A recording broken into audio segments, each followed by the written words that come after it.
அனைவருக்கும் வணக்கம். விக்கிரவாண்டி இடைத்தேர்தலும் அண்ணன் சீமானர்களுடைய வேட்பாளர் தேர்வும் தான் நம்ம இந்த காணொலியில் விலாவரியாக பார்க்க போகிறோம்.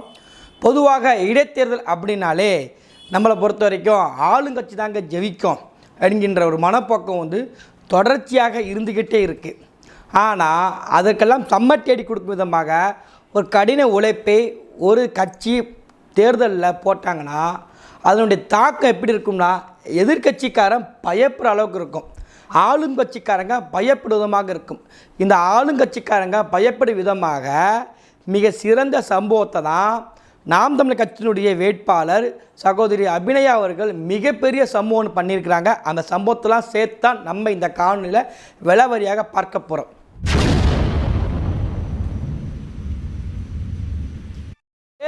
இடைத்தேர்தல் என்பதே ஒரு ஆளுங்கட்சி மீது மக்கள் எந்த அளவிற்கு அதிருப்தியில் இருக்கிறாங்க, மீண்டும் இதே கட்சிக்கு மக்கள் வாக்களிக்கிறாங்கன்னா அந்த கட்சி நல்ல ஆட்சி பண்ணியிருக்கு, இல்லை அதை தவிர வேறொரு கட்சிக்கு அதிக வாய்ப்புக்கு போகுதுன்னா அப்போ ஆளுங்கட்சியினுடைய நிலைப்பாடு சரியாக இல்லை, அது பொது தேர்தலில் மிகப்பெரிய பின்னடைவை சந்திக்கும் என்பதுதான் நிதர்சனமான உண்மை.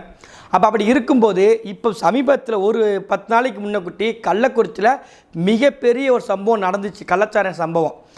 அதற்கு பக்கத்தில் இருக்கக்கூடிய ஒரு தொகுதி தான் நம்மளுடைய விக்கிரவாண்டி தொகுதி. இந்த விக்கிரவாண்டி சட்டமன்ற தொகுதியை பொறுத்த வரைக்கும் இந்த கள்ளக்குறிச்சி கள்ளச்சாராய மரணம் மிகப்பெரிய தாக்கத்தை ஏற்படுத்தக்கூடாது என்பதற்காண்டி என்ன பண்ணுறாங்கன்னா மக்கள்கிட்ட நம்மளுடைய கருத்துக்களை போய் சேரவே விடக்கூடாது என்பதற்காண்டி ஒவ்வொரு பக்கமும் மக்களை அடைச்சி வச்சுக்கிட்டு இருக்காங்க. தேர்தல் என்பது மக்கள் பக்கத்தில் வீட்டு பக்கத்தில் போய் மக்கள்கிட்ட நேரில் சந்தித்து வாக்கு கேட்பது தான் முறையாக இருக்கும். ஆனால் இங்கே என்ன பண்ணுறாங்கன்னா இடைத்தேர்தல்னாலே ஒரு பகுதி, ஒரு கிராமம் இருக்குது, ஒரு ஊர் இருக்குது, ஒரு வார்டு இருக்குன்னா அங்கே இருக்கக்கூடிய ஒட்டுமொத்த பேரையும் கூட்டு வச்சு ஒரு கொட்டாயம் மணிக்கு அடைச்சிருந்தாங்க. ஒரு கொட்டாயம் மணிக்கு அடைச்சி, இந்த ஆட்டு கொட்டாயம் மணிக்கு அடைச்சி அங்கே மக்களை வச்சுக்கிட்டு பிள்ளைக்கு வாய்ப்பு கொடுங்க, சண்டை போட மாட்டோம். இப்ப ஏன் தெரியுமா சண்டை போடுறாங்க? இந்த மாதிரி கத்துனா நாங்க போயிடுவோம். அவங்க பேசட்டும், ஆனா நான் உங்ககிட்ட பேசிட்டு தான் இருப்பேன், நல்லதை சொல்லுவேன். இந்த 2 நிமிஷம் நான் வீணாக்கிட்டா எங்களை கூட்டிட்டு போயிடுவாங்க. அதனால இந்த வாய்ப்பை நான் தவற விடல, திரும்ப திரும்ப அதனாலதான் பேசுறேன். இந்த ஒரே ஒரு முறை அம்மா தனியா வர வைக்கணும்னா எங்க கிட்ட காசு கொடுத்து நாங்க கூட்ட மாட்டோமா? அது தப்பு, சட்டப்படி தப்பு. காசு கொடுத்து இந்த மாதிரி கூட்டுறது, அதனால நாங்க பண்ண மாட்டோம். சாதனை சொல்லி வாக்கு கேட்க துப்பு இல்லை. 3 ஆண்டுகள் ஆட்சி பண்ணிட்டாங்க. நாங்கள் இவ்வளோ உதவி மக்களுக்கு பண்ணியிருக்கோம். இதே விக்கிரவாண்டி மக்களுக்காண்டி முன்னாள் சட்டமன்ற உறுப்பினர் இந்த நல்ல விஷயங்கள்லாம் பண்ணியிருக்காரு. இறந்தவர் ஒரு ஆளுங்கட்சி சார்ந்தவர் தான். அப்படி இருக்கும்போது இவ்வளவு மக்களுக்காண்டி நம்மளோட விக்கிரவாண்டி தொகுதிக்கு பள்ளிக்கூடம் அமைச்சு சீர்மை பண்ணி கொடுத்துருக்காரு, புதிய பள்ளிக்கூடம் திறந்திருக்காரு, இல்லை கல்லூரி கொண்டு வந்திருக்காரு, கல்லூரி சீர்மை பண்ணியிருக்காரு, தண்ணி தொட்டி கொண்டு வந்திருக்காரு, புதிய சாலையை போட்டிருக்காரு, நம்ம தொகுதியே ஒரு மாற்று தொகுதியாக மாற்றிட்டாரு. அப்படிங்கிறத சொல்லி வாக்கு கேட்க முடியல. என்ன சொல்கிறாங்கன்னா கூட்டி வச்சுக்கிட்டு எனக்கு ஒரு திருத்தணியில் எனக்கு ஒரு சொந்தமான ஒரு நெருங்கிய சொந்தம் எனக்கு ஒன்று இருக்குது. அந்த நெருங்கிய சொந்தத்தில் என்ன பண்ணுறீங்கன்னா வன்னியர்களுக்கு தான் அதிகமாக நம்ம இடஒதுக்கீடு பள்ளிக்கூடத்தில் காலேஜில் கொடுக்கவே போகிறோம் அப்படின்னு சொல்லி திருத்தணி சட்டமன்ற உறுப்பினர் பொதுக்கூட்டத்தில் பேசலைங்க. இது பொதுக்கூட்டத்தில் பேசுறது, மக்கள் முன்னாடி பேசுறது கூட சிலது போயின்னு விட்டுறலாம், அங்கே 10 பேர் 20 பேர் சேர்ந்து இருப்பான்னு விட்டுறலாம். ஆனால் இங்கே என்ன பண்ணுறாங்கன்னா ஒரு வீட்டுக்குள்ளே உட்கார வச்சு வன்னியர் சமுதாய மக்களாக இருக்காங்க, அவங்களை முழுக்க கூட்டு பக்கத்தில் உட்கார வச்சு அவங்கக்கிட்ட மட்டும் இந்த காலேஜ் வன்னியருக்கு சொந்தமான காலேஜ், நான் திருத்தணி ரெட்டியார் சமுதாய சார்ந்த நம்மெல்லாம் ஒன்று தான் அப்படின்னு சொல்லி திருத்தணி எம்எல்ஏ பேசிக்கிட்டு இருக்கார். நான் திருத்தணி எம்எல்ஏ, டிஎம்கே எம்எல்ஏ, திருத்தணியில் தளபதி கே விநாயகம் மெட்ரிக் மேல்நிலை பள்ளி மகளிர் கல்லூரி ஒன்று வச்சு நாங்கள் நடத்தினோம். எங்க அப்பா பேர் சண்முகம் ரெட்டியார்னு பேரு. அவரே வன்னியர் சங்கம் வச்சு நடத்தின ஒரு திருத்தணியில் உலகத்தில் வாழக்கூடிய வன்னியர்கள் அனைவருக்கும் இந்த கல்லூரியும் இந்த பள்ளியும் சொந்தம் உறுதி. இதுதாங்க இவங்களோட லட்சணம். பெரியாருன்னு பேசுவாங்க, அண்ணான்னு பேசுவாங்க, முத்துவேல் கருணாநிதி ஸ்டாலின் பேசுவாங்க, திராவிட மாடலும் பேசுவாங்க. எங்கே போய் நிற்பாங்கன்னா ஒரு பாமக கட்சியும் ஒரு விசிக கட்சியும் எப்படி சாதி ரீதியில் செயல்படுதோ அதற்கு சற்றும் சலிக்காத ஒரு கட்சியாக தான் இந்த திமுக கட்சி இருக்குது. சொல்லப்போனால் அதுக்கு விதையே இவங்க தான், இவங்க போட்ட விதை தான் இப்போ பாமக, இந்த விசிக, இந்த மதிமுக போன்ற சாதி கட்சிகள் உருவாகி நிற்கி. இதில் என்னென்னா போகிற இடம் முழுக்க புது புது சேலை, புது புது ட்ரெஸ்ஸு, சத்தியம் பண்ணி ஓட்டு வாங்குறாங்கங்க. நேரடியாக சாட்சிகள் இருக்குது, காணொலி வாயிலாக இருக்குது. இப்போ புதிய சட்டத்திருத்தத்தை கொண்டு வந்துட்டாங்க. அதாவது இந்த நம்மளுடைய மின்னணு பதிவுன்னு சொல்லுவாங்க, செல்ஃபோன் மூலமாக பதிவு பண்ணக்கூடியதான் ஒரு பெரிய அத்தாட்சியை எடுத்துக்கிறாங்க கோர்ட்டில் வந்து. அப்போ இது எல்லாத்தையும் இந்த தேர்தல் ஆணையத்தை பார்த்துக்கிட்டு இருக்கு. திமுகவுக்கு ஓட்டு போடுங்கன்னு சொல்லி காசை கொடுத்து மக்கள்கிட்ட நேரடியாக வாக்கை வாங்கிக்கிட்டு இருக்காங்க.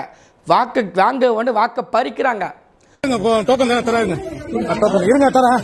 டோக்கன் நீங்க கொடுத்த டோக்கன் தானே கொடுக்கறேன்ல, கொடுங்க கொடுங்க கொடுங்க கொடுங்க கொடுங்க சொல்லி கொடுங்க. அதான் உதய டோக்கன் என்ன கொஞ்சம் டோக்கன் கொடுங்க, டோக்கன் கரெக்ட் அப்படிதான் கொடுங்க. இங்க பாருங்க, திமுக கட்சிக்காரங்க செய்யற அராஜகம் பாருங்க. இந்த நாட்டை ஜனநாயக நாட்டுல வந்து 64 குடும்பத்தை நாசம் பண்ணிட்டாங்க. நடுத்தர நிக்குது நீ குடும்பம், செத்து போன சாரா குடிச்சு செத்து போன குடும்பம் எல்லாம் என்ன ஆகுது? அந்த குழந்தை ரோட்ல அழுகுது. இத பாருங்க ஜனநாயக மக்களை, நீங்களே பாருங்க எப்படி இருக்கா பாருங்க. திமுக என்ன மாதிரி வேலை பாருங்க. கையில எல்லாரும் கையில டோக்கன், நீங்க பாருங்க, பாருங்க டோக்கன் காட்டணும், டோக்கன் காமிட்டு இங்க பாருங்க, டோக்கன் பாருங்க, எல்லா டோக்கன் காமிங்க ஒண்ணுங்க காமிமா. அப்ப என்னன்னா நேரடியாகவே இதுக்கு திமுக கட்சி உடந்தையாக இருக்கு. ஆனால் ஒரு இடத்துல கூட தேர்தல் ஆணையம் அதை பற்றி கவலைப்பட போகிறதே கிடையாது. பெரிய தூண்கு ஜனநாயகம் தான், எல்லாத்தையும் தாண்டி இந்த ஜனநாயகம் போதே தேர்தல் முறையில் தான் நிரூபணமாகிக்கிட்டு இருக்கு. ஆனால் இந்த தேர்தல் முறையாக நடக்கான்னு பார்த்துக்கிட்டிங்கன்னா எந்த ஆண்டு நடந்ததே கிடையாது.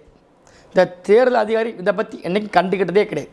பல இடங்களில் மக்கள் ஆடு மாதிரி அடைச்சி வைக்கிறாங்க. கூட்ட அனுமதி இல்லாமல் நம்ம ஒரு கூட்டத்துக்கு போனதுக்கு தேர்தலுக்கு வண்டி வாங்கணும்னா 2 நாளைக்கு முன்னே கூட்டியே அனுமதி கொடுக்கணும். அப்படி அனுமதி கொடுக்கலன்னா கரெக்டாக நோட் பண்ணி வச்சுருப்பாங்க, நாம் தமிழர் கட்சி இந்த இடத்துக்கு வரைக்கும் அனுமதி கிடையாது. அப்போ நீங்கள் என்ன பண்ணுறீங்கன்னா, நீங்கள் இந்த ஊருக்கு நீங்கள் அனுமதியை வாங்கலையே, நீங்கள் இந்த ஒன்றியத்துக்குள்ளே வர்றதுக்கு இது வந்து வேறு ஒன்று, நீங்கள் நகராட்சிக்கு தான் வாங்கியிருக்கீங்க, இது வந்து ஒன்றியம், இந்த ஒன்றியத்தில் நீங்கள் வருவதற்கு எங்களுக்கு தனிப்பட்ட முறை அனுமதி வாங்க தேர்தல் ஆணையத்தில் அப்படின்னு சொல்லி அந்த நமக்கான தேர்தல் பரப்புரையை முடக்கதை வேலையை பார்த்துட்டு இருப்பாங்க. ஆனால் கூட்டமாக என்ன பண்ணுறாங்கன்னா, இங்கே திமுக சார்ந்த உடன்பிறப்புகள் முழுக்க ஒரு 10 பேர் கரை வெட்டி வச்சுக்கிறாங்க, கூச்சமே இல்லாமல். மக்கள் முழுக்க என்ன பண்ணுறாங்கன்னா, கூட்டு வச்சுக்கிட்டு கொட்டையை அடைச்சி வச்சுக்கிறாங்க. ஒவ்வொரு தெருக்கு, ஒரு ஊருக்கு, ஒரு பகுதிக்கு, ஒரு வார்டுக்கு கொட்டையை அடைச்சி வச்சுக்கிறாங்க. நம்ம அக்கா சும்மா இருப்பாங்களா? நேரடியாக இந்த கொட்டையாக இருக்கிற இடத்துக்கே போயிருந்தாங்க. நம்மளும் எல்லா பக்கம் பிரச்சாரத்துக்கு போகிறாங்க. போகிற இடத்துல எல்லா வீடும் பூட்டி இருக்குது. ஒரு கிராமம்னா அப்படி தானே இருக்கும், எல்லா வீடும் பூட்டிக்கிட்டு எல்லா வீடுமே பூட்டிருக்குன்னு பார்த்தா ஒட்டுமொத்த மக்களையும் ஒரு கோயில் இல்லை ஒரு பெரிய இடம் இருக்குன்னா அந்த இடத்துல போட்டு கொட்டாயை போட்டு விட்டு இளவீடு மணி உட்கார வச்சுட்டு இருக்காங்க. இப்ப கிளம்பலாம், இதே ஜனநாயகத்துக்கு புறம்பா அனுமதி பெறாம அடக்கி வச்ச கூட்டம். நீ நாளைக்கு இப்படி திமுக எந்த வார்டுல கூட்டம் வச்சாலும் தேர்தல் நடக்காது. கண்டிப்பா தேர்தல் ஆணையருக்கு பதில் சொல்லும்போது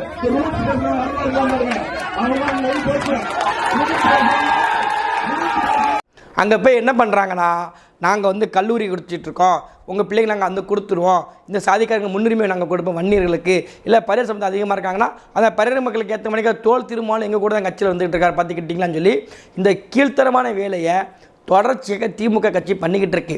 ஆனால் அதையும் அடுத்து போகும் விதமாக நாம் தமிழர் கட்சி களத்தில் நின்று வேலை பார்த்துக்கிட்டு இருக்கு. மக்களை நேரடியாக சேர்ந்திக்கிறாங்க. அதுவும் குறிப்பாக ஆனால் இசைமதியான சொன்ன மாதிரி நாங்கள் இன்னைக்கு காலையிலேருந்து அலைஞ்சிட்டோம், மதியம் வரைக்கும் ஆளே பார்க்கல, நாங்களும் ரோட்ல பேசிட்டே வந்துட்டோம். சரி மத்தியானத்துக்கு மேல கூட்டத்துக்கு போறதுக்கு முன்னாடி ஒரு 2 மணி நேரம் இருக்கு போயிட்டு வந்துரும்னு பார்த்தோம்.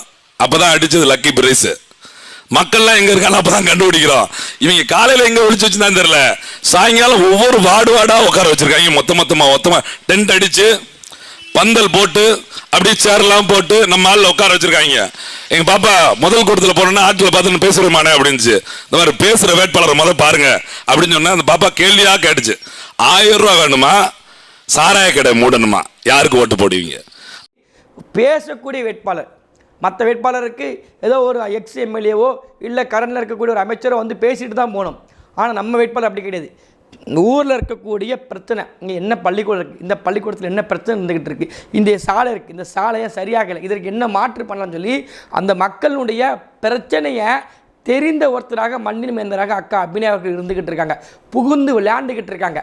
அதான் விக்கிரவாண்டி தேர்தல் வந்து களத்தில் வேணால் திமுக கட்சி நாங்கள் காசு கொடுக்குறோம், நாங்கள் வந்து ஓட்டை பறிச்சுக்கிட்டோம் அப்படி சொல்கிறத தாண்டி கள நிலவரம் விளையாட்டு போட்டியில் வந்து ஒருத்தன் தோத்தே போனால் பெருமையாக பேசுவாங்க, தோத்தாலும் அவன் நல்லா விளையாண்டுட்டான்ப்பா, அவன் நல்ல விளையாட்டுக்காரன்ப்பா அப்படின்னு சொல்லுவாங்களா, அந்த மாதிரி அந்த பம்பரம் சுற்றுற மாதிரி நின்று விளையாண்டுக்கிட்டு இருக்கார் திரு சீமான் அவர்களும் நம்ம வேட்பாளர் அபிநயா அவர்களும்.